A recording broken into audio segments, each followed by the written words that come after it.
Vous voulez récupérer votre ex facilement? Ok, alors je vais vous dire exactement comment faire. Et vous allez peut-être être déçu par la simplicité de ma réponse. Parce que dans la grande majorité des cas, vous n'avez pas besoin d'envoyer de message magique. Vous n'avez pas besoin d'avoir une stratégie compliquée. Vous n'avez pas besoin non plus de convaincre votre ex.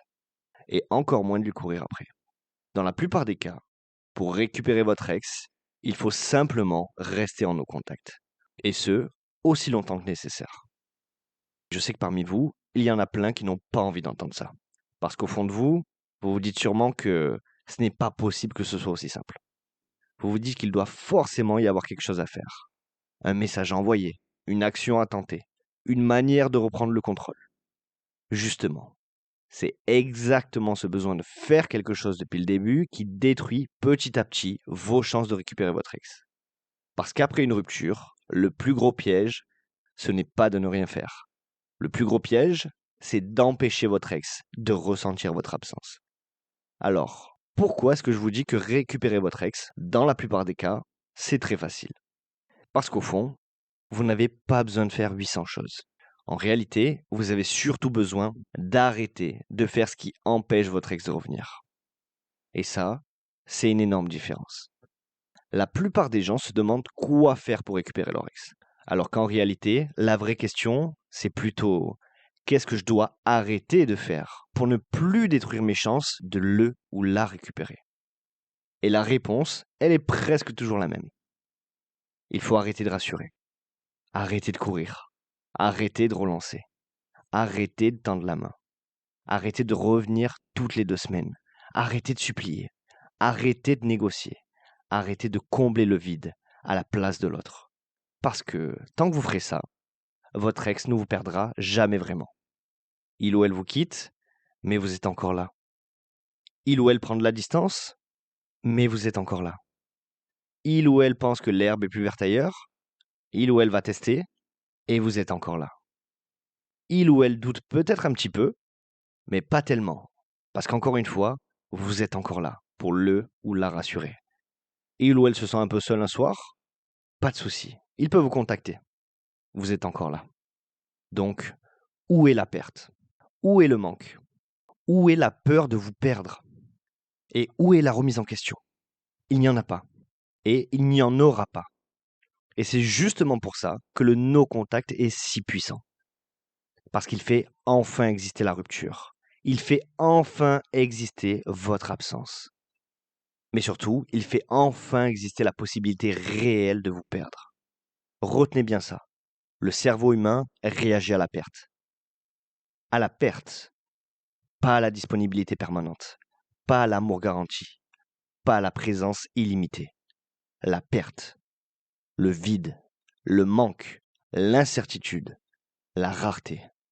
Quand votre ex vous quitte, cette personne pense presque toujours, consciemment ou non, que si un jour elle change d'avis, vous serez encore là. Que si un jour elle veut revenir, la porte sera encore ouverte. Que si un jour ça se passe mal ailleurs, elle pourra vous récupérer. Et croyez-moi, tant que cette certitude existe, votre ex restera confortable dans sa décision. Dites-moi, pourquoi regretter quelque chose qu'on pense pouvoir retrouver à tout moment? Pourquoi avoir peur de perdre quelqu'un qui reste disponible? Puis pourquoi revenir si vous êtes encore et toujours là émotionnellement? C'est précisément pour ça que vous devez disparaître. Pas pour manipuler, pas pour jouer un rôle, pas pour mettre en scène une pseudo-force sur les réseaux. Non, vous devez disparaître parce que c'est le seul moyen de laisser l'autre avec les conséquences de sa décision. Et c'est également le seul moyen de redevenir rare. Or, tout ce qui est rare est précieux. Tout ce qui est acquis, en revanche, perd de la valeur. La rareté crée la valeur. Et c'est exactement ce qui se passe dans une rupture. Tant que vous êtes encore là, votre ex ne se rend pas vraiment compte de votre valeur.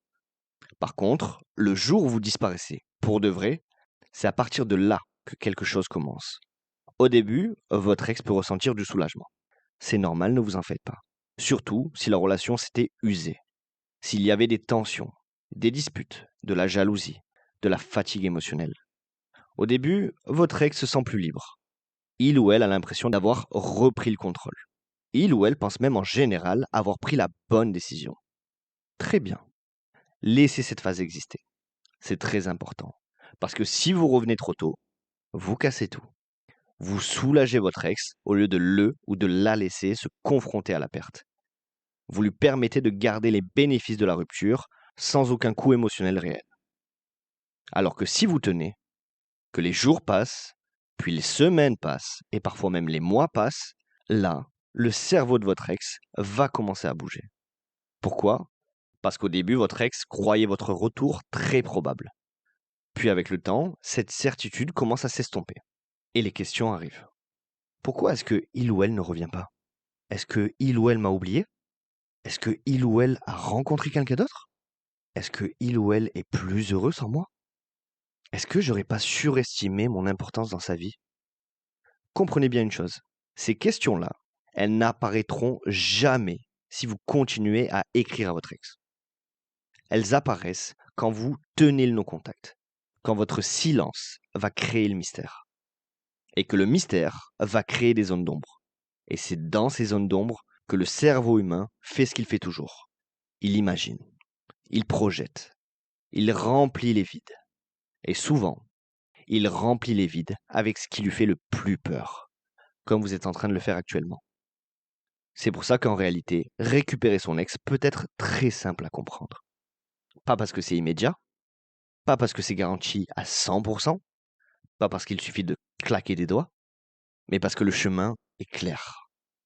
Vous acceptez, vous coupez, vous disparaissez et vous tenez. Le problème, c'est que le chemin est contre-intuitif. Quand vous aimez quelqu'un, vous avez envie de lui parler.